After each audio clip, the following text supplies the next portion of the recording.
माझे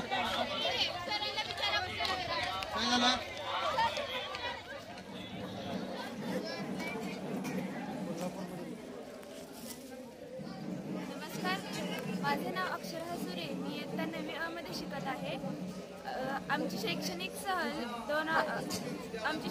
सहल आज सकाळी दिनांक 17/1/2024 रोजी सुरू झालेली आहे. आम्ही सकाळी गोंदवलेकर महाराजांचे दर्शन करून पावनखिंडीवर बाजीप्रभू देशपांडे यांच्या समाधीचे दर्शन घेतले व तेथून विशाळगडाकडे गेलो.